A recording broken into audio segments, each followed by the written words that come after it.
Hi everyone, this is Frank DiMora with the Last Chronicles of Planet Earth. And today I have the privilege to interview Dean Braxton. And Dean, over the past year from our phone conversations, we have gotten, I believe our relationship is growing every time that we talk together on the phone. And he's a very, very interesting personality. And Dean is I'm going to let him tell his story to you, exactly what happened to him. But as I told you from my last interview, preparing you that I was going to be interviewing with Dean, that Dean had an experience where he was actually brought into heaven, and I want him to share that experience with you. So, Dean, thank you for coming. You're welcome.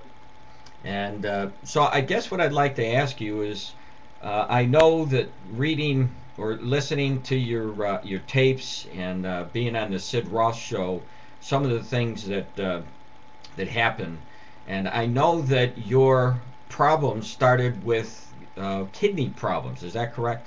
Yes, it did. It did. I had kidney stones, and had them in the past, um, and they, whatever reasons they come, people most of the time, uh, some people know why they get kidney stones, others don't, and I'm one of those that don't know why I get kidney stones. They've done a lot of tests on me and don't know why my body produces kidney stones. And so you went in to get these kidney stones blasted out right in the hospital where they put you under these machines and they disintegrate the kidney stones, correct? Yeah, it really what happened is that I've had them in the past, and I've been passing them. It's just that time, one got stuck on the right side, and it didn't move. It just got stuck in the tube that was leading to the area where I needed it to go so it could be passed out, and it got stuck, and then that caused the fluid to back up, and also caused what we call a kidney infection. And so I was in a lot of pain, and so I ended up going to the emergency room on the 4th of May, 2006, and telling the doctors and everyone that it was kidney stones because I knew what it was, and they put me right in and gave me some medication to kill the pain. I got a hold of my wife, and she came, and we found out by the X-rays that had been taken. Not only was it one kidney stone, but there were multiple kidney stones on both sides of my body in both areas of the kidney. And they decided that since there was a machine that literally in that area goes from hospital to hospital, must be in a mobile unit. It was coming to that hospital the next day, and the doctor, myself, and my wife decided since it was coming that we would go ahead and have that procedure done the next day, which was the 5th. And on that making that decision, the doctor also um, told me later on that they were giving me antibiotics that they figured would take care of the kidney infection. And so we made that decision. I went to sleep that night, woke up the next morning, got prepared for the operation, and went into the machine. I don't know any of that because they put me under, and they did what they had to do. And then when I was coming out of the recovery area, I was telling them I couldn't breathe. I couldn't breathe. I was literally, I couldn't breathe. I was, it was just like I was not being able to grab any air out of the atmosphere and put it into my lungs at all. And I kept on telling them that. They rushed me to ICU into the care. They were going to put a main line or a PIC line inside of me so they could get more fluids inside of me. And me and my wife at the time didn't really understand what was going on because it was a simple procedure that should have literally just been done that day, and I would have been out that afternoon and been doing what I was planning on doing the rest of the weekend. But for some reason, at that moment, no one knew that it was everything was going wrong. And my wife said that we gave her permission to put the PIC line in, and they were going to do the procedure. And she was going to go home and get some things to come back, but she figured she's going to have to stay at the hospital for a while. And as she was leaving the hospital grounds, in the car and driving onto the road, she got a call from the doctor, the one that did the actual procedure.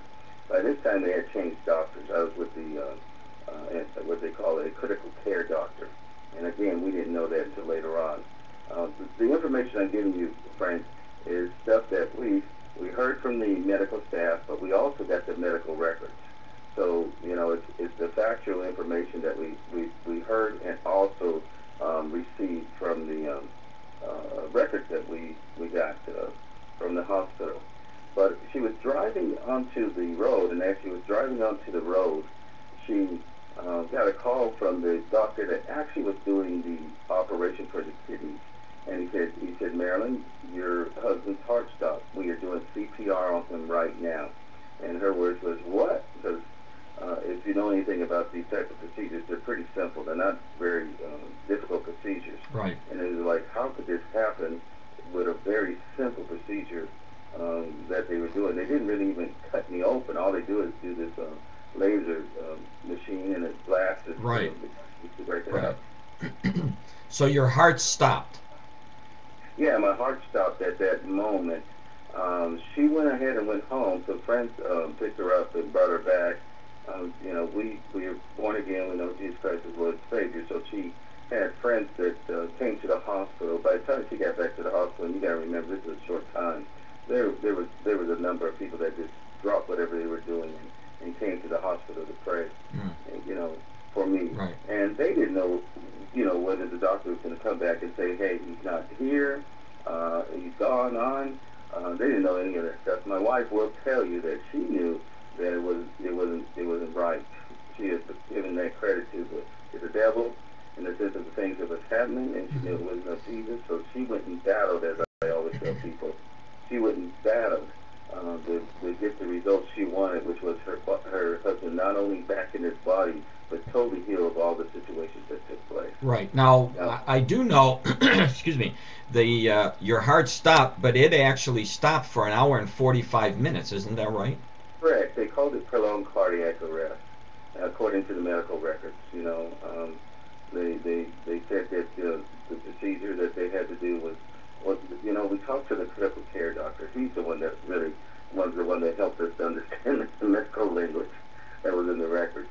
And he told my wife something that some people have a hard time believing, and that is that he said he's never been so scared in his entire career. Wow. And later on we found out the reason is because no one had really checked the medical documentation before I went in, and they had thought that they had gotten rid of the kidney infection, and it was still there. Right. And if they would have looked, they probably wouldn't have done the procedures, but no one went and looked. Matter of fact, they didn't look at the the lab report until 5 days later. And then they figured out what they did. When they went in there and they blasted the stone to break them up, to have them come out, they literally pushed that poison or that infection that was in the kidney throughout my bloodstream. And so it started going to my heart, my lungs, every vital organ in my body was infected and started to die. Wow. And really what I tell people is I really didn't die when my heart stopped. I stopped breathing first. I suffocated. And Wow. that caused the heart to stop working. So that's what really went on. Well, for all intents and purposes, if your heart is stopped for an hour and 45 minutes, you're really dead, aren't you? Yeah.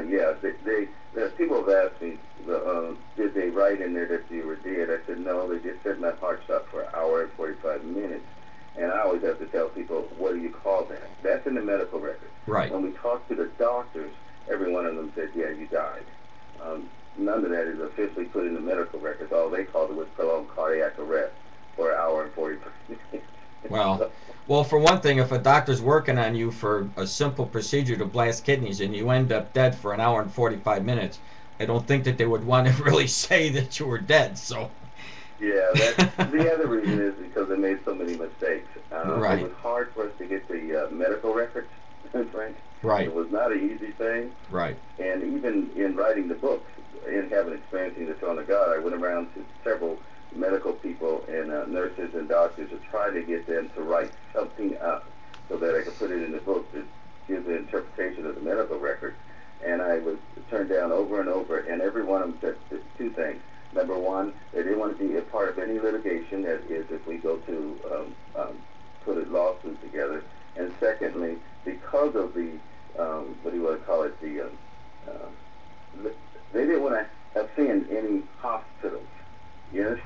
Right, right. And so, because they have to practice in those hospitals, and they didn't want to attend any hospitals where they would find themselves at jeopardy of being blackballed, probably. Right. That's the best I could say it, of not going into any of these hospitals. So, in that sense of saying that, yes, that's exactly what happened. In the medical records, they just called it prolonged cardiac arrest. All right. But so we know you were, when your heart stops for an hour and 45 minutes. So tell the audience exactly what happened. What is the first thing that you knew? Obviously, if you were dead, you might have been outside of your body. Could you explain what happened to you as soon as the first experience you had after knowing that you were out of your body, or how that transpired? Well, the first experience that happened after, I left this body. I mean, I left it is quicker than you can even imagine. And I say that only referencing to, the Bible when it says to be absent from the body to be in the presence of the Lord. Right, that's right. And I was in the presence of the Lord that fast. So the moments in between that were so quick that it's like, how do I even come close to trying to explain to somebody? From the time I left my body, I didn't have any connection with it any longer. I was no longer connected to this physical body, and I was no longer connected to any pain, any suffering, anything. So as I left this body, I left it, went through, the room. I didn't linger around. I've heard people say they lingered around, they watched things. I didn't even look back. I knew I was going to be where Jesus was, and it was like, I am not looking back. I am not trying to remember anything of that world. I'm heading for where Jesus is, and I'm going, I know that there's times when people pray, and they have the same experience in the sense of just being in that presence of the Lord, and all this world just goes dim, and it's like, I don't even want to remember anything of this world. And it's not so much the good things, it's the bad things of this world. And so when I left this body, I went through literally that room as quicker than you could ever imagine. I left this universe, our entire universe, every star, every blackness that you could think about. I entered a place where, the Bible calls outer darkness. I entered into that, and going into that, I had a wonderful experience, and not so much what was in there. What was in there is a bunch of demons, devils, and evil spirits. But also, what was passing me by as I was heading to where Jesus is were what I say the prayers of people that were praying for me and others. Wow. And they look like, and I'm not saying they look like shooting stars. And the only reason I use that term is because it was like they looked past me and I saw the tail of them more than anything. And as I was going to the Father, they got thicker and thicker, and I mean, it's just a normal phenomenon. You see these prayers coming from this planet to the Father. And as I entered into heaven, you saw the light. Some people call it you going through the tunnel, and I could understand how that could be said that way, because that thick darkness is thick darkness. Right. And the only thing you got is that light ahead of you. So as you enter the light, and they're not fading into one or the other. You know how like blackness is fading out and dark and lightness? No. Right. You just stand. You go right into it. And as you are in it, then you see all of heaven real quick. And so we said, well, how can you see all of heaven real quick? Yeah. Well, Dean, let me interrupt you for 1 second here, because we're going to be running out of time for this segment. I want to stop right there so we can pick it up, and we'll start off on the second segment here on the YouTube channel for the Last Chronicles of Planet Earth of what he saw after he went through the outer darkness. So scroll down if you're at my website, and you could see the second video. Thank you.